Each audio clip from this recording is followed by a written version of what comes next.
distinguished guests, ladies and gentlemen. I'm very happy this evening to join everyone here for DSO National Laboratories Golden Jubilee celebration.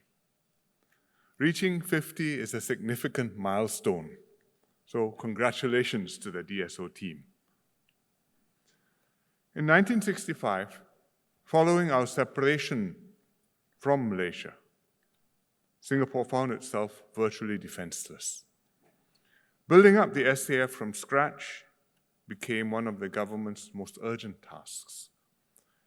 Dr. Goh Keng Swee and our pioneer leaders implemented national service, brought in advisors from the Israeli Defense Forces to train our officers and to develop the SAF. But they knew that soldiers and conventional forces alone would not be enough. As a small island state, we lacked geographical depth. Our financial and manpower resources were limited. Even with conscription, we could be outnumbered by potential adversaries. We therefore had to make full use of technology to overcome our manpower limitations and to be a force multiplier for the SAF. Many defense technologies were available commercially, even off the shelf. But what we could buy, so could others. Sometimes critical technologies were not available to us for reasons other than price, or they didn't yet exist in a form that met our unique requirements. Often we preferred not to buy so as to keep our secrets secret. The moment the SAF revealed what it had, potential adversaries would start searching for ways to defeat it, and we would lose the important element of surprise. And this made it important for us to develop our own secret edge technologies ourselves, indigenously. And that's why Dr. Goh started DSO 50 years ago in 1972. He gave the new outfit a bland name, the Electronics Testing Center, or ETC. But actually, as some of you know, especially if you've seen the exhibition, ETC stood for something else. It was named after the first three pioneers of DSO, Mr. Kwong Wah, Mr. Toh Kim Huat, and Mr. Benny Chan, ETC. I'm very glad they can join us here today, together with other pioneers such as Professor Su Guaning, who was the fourth to join DSO. So welcome to them all.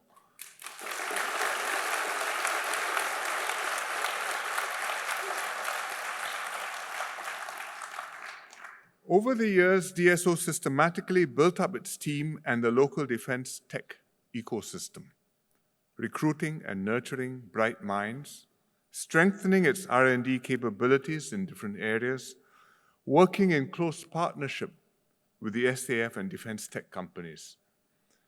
I was privileged to be involved in some parts of DSO's journey. In the late 1970s, I personally worked with DSO engineers on some of their early projects. Then I was a user when I was in the general staff and the joint staff. And later on, as a minister in MINDEF, I helped to oversee DSO's direction and development. Nowadays, I no longer follow DSO's projects as closely, but I get regular briefings on them. And I'm very glad to see the enormous progress that DSO has made. Most of DSO's projects are hush-hush, or as the engineers say, under the radar. But I have DSO's permission to mention just a few projects briefly and vaguely tonight. Some early projects literally involved the radar. For example, electronic warfare. In the 1980s, DSO worked with the Navy to develop and operationalize electronic warfare capabilities for our missile gunboats. And this gave our ships a tactical advantage to be able to detect and identify hostile combatants and incoming missiles. DSO built up expertise in guided weapons technology. One of its early forays into precision-guided weapons was to develop a television-guided bomb. I remember the tremendous pride and satisfaction we all felt when the project team showed us the telemetry video of the first live test as the bomb flew straight and true to penetrate the target. Not all DSO's projects involved hardware. As mini-computers and microcomputers became available, DSO made full use of them, amongst other things, for cryptography. To keep our own communications secret from would-be eavesdroppers, while understanding the strengths and weaknesses of various schemes and devices sold by vendors. By today's standards, the technology was not very sophisticated, but it got us started on an important field of research. DSO built on these early efforts to develop strong capabilities in these areas, which remain important. At the same time, it expanded into new domains. Some of DSO's work has also served the nation in other ways. For example, its chem-bio defense capability is crucial for the SAF in the event of a chemical or biological attack. In 2003, DSO achieved its first Organization for the Prohibition of Chemical Weapons designated laboratory status. The OPCW is a UN organization, and on occasion, DSO has, in the past, been asked to help analyze and verify suspected chemical agents, which it has done. It reflects international recognition that DSO's chemical verification capabilities are on par with the world's best.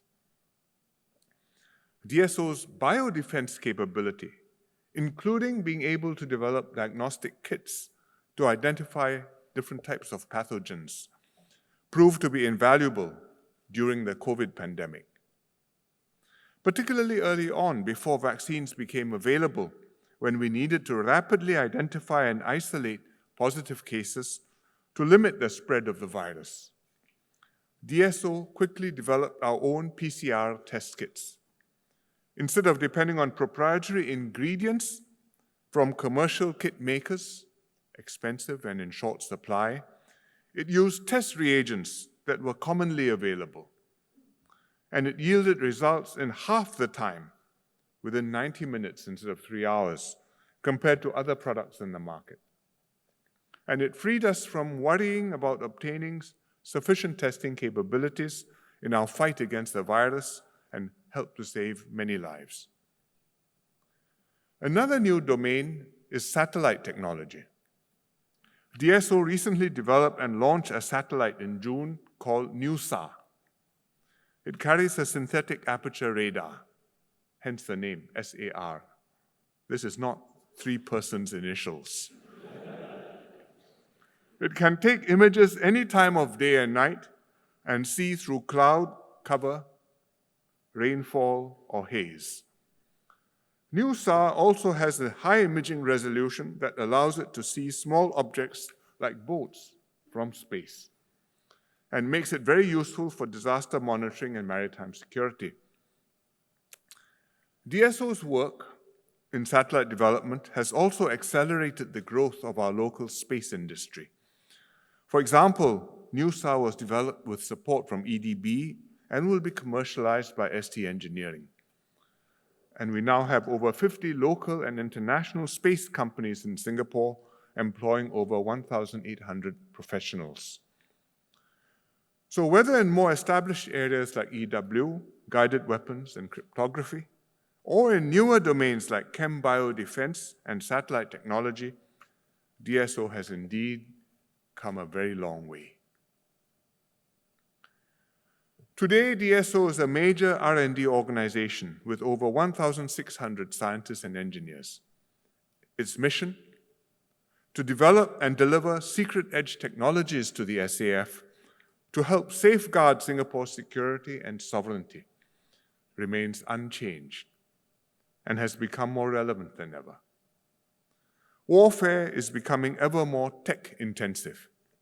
Armed forces increasingly rely on cutting-edge technologies like robotics and AI.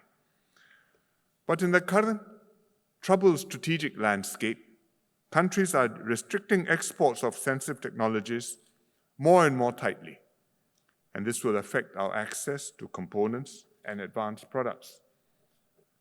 At the same time, the cyber domain has become a new arena of battle. Cybersecurity threats are growing in scale and sophistication as societies become more connected and more dependent on digital technologies.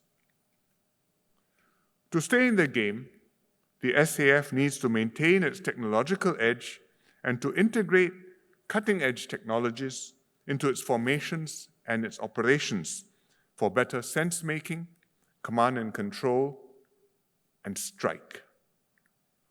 Year by year, SAF and its officers have become more knowledgeable and discerning users of technology. They are better able to define operational requirements, to understand and make design decisions and trade-offs, to be full partners with DSO to deploy science and technology for our national defense. The creation of the fourth service of the SAF, the Digital and Intelligence Service, reflects and continues this long process of maturation and the SAF's growing mastery of modern information and technological warfare. This has made the link between frontline fighters and backroom boffins and engineers even tighter than before.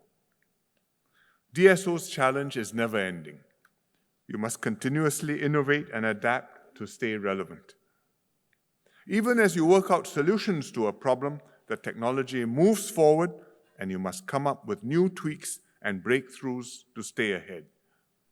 So there'll be plenty to keep DSO busy for another 50 years and more. Tonight I've talked much about DSO's good work. Accomplishing it depends on DSO's most important assets, its people. A team with not just the best minds and the right know-how, but also the passion for your task and commitment to the mission.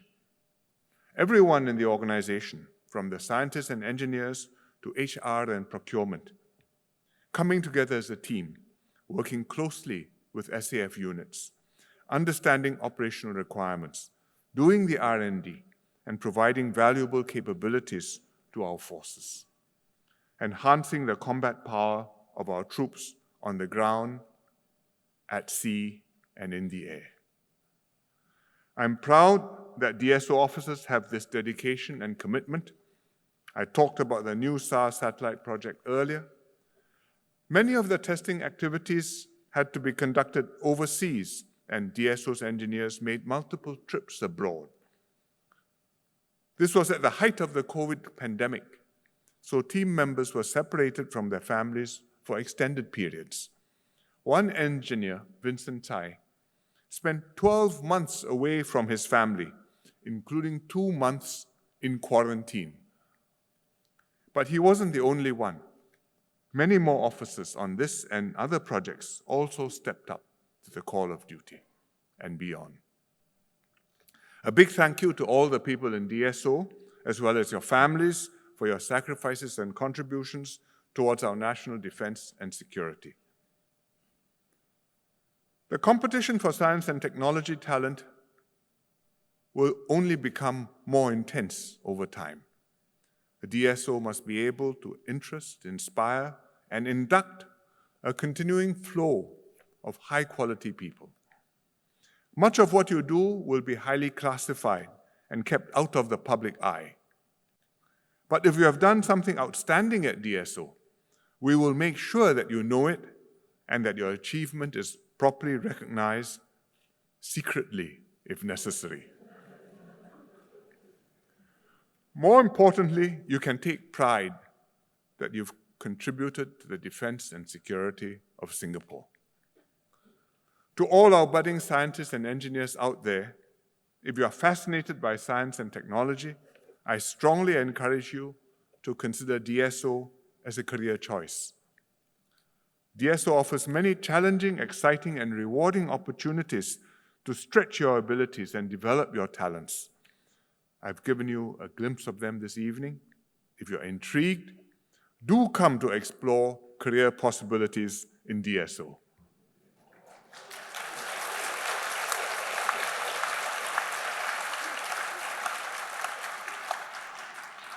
I'm very happy that DSO is celebrating its Golden Jubilee. You've delivered many generations of impressive capabilities to the SAF, and now it's up to current and future generations of DSO scientists to drive defense R&D for many more years to come. And I'm confident that you will continue to surprise us, as well as others, and provide the technology edge for our nation's defense. I wish you all a very happy Golden Jubilee. Thank you very much.